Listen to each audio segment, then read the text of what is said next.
The current study is Interim Employment and Graduate GPA. Researchers are Aaron Bordeaux, Kelsey Chandonnet, and Colleen Ritzer.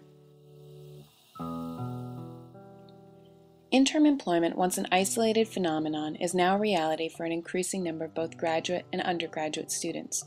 This increase is due to several factors, including rising tuition. In order to afford these rising tuition rates, more students, as many as 80%, work during their academic career. While students experience a greater amount of stress in coping with the demands of work and school, there are negative consequences on and off the job.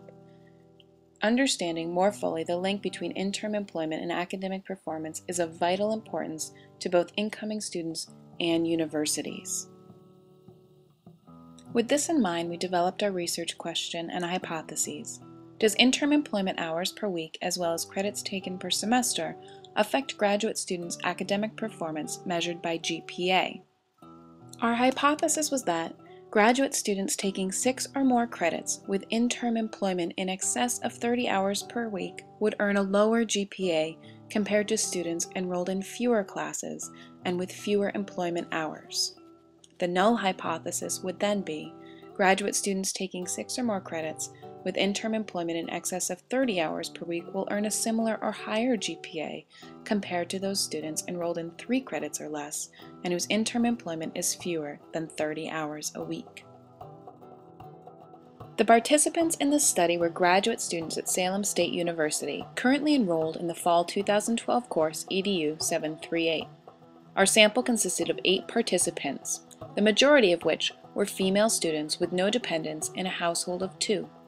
The participants were 87.5% female, 12.5% male, and 50% of the sample reporting having no dependents, and 62.5% reported their household size as 2. The main limitation of the current study is the small sample size, which may limit the variety of responses received. We are also asking students to self-report GPA and have no way of verifying the data is accurate. As responses came in, we also experienced some unexpected data points. This was a descriptive study created with the purpose of determining how interim employment and the number of credits taken per semester affects academic performance. Participants in the study were contacted through email, receiving a detailed explanation of the purpose of the study and the informed consent. The informed consent was signed and collected by the researchers, and the participants were provided with a direct link to the survey. The instrument used for this study was an online survey created on SurveyMonkey.com. The survey was developed by the researchers and allowed participants to self-report the desired information while remaining anonymous. Participation was voluntary, with no compensation granted for respondents. The data analysis of this study is comprised from information compiled from the first semester of graduate students at Salem State University. No students were dropped from this study, however we did have 1 late entry, making our total participants 8.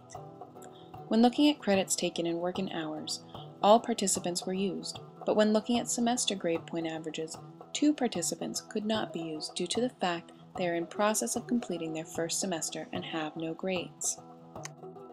We did collect background information, demographics, etc., but focused mainly on the data involving grade point average and credits taken, as well as interim employment hours worked per week. The participants were grouped in 4 groups, as seen in Table 1. Group A, Group B, Group C, and D. As seen in Table 2, Group D did in fact experience a lower graduate GPA, implying that increased interim employment hours do have a negative effect on graduate academic performance as measured by GPA. As we go through and analyze our data further, we will determine if this difference is statistically significant.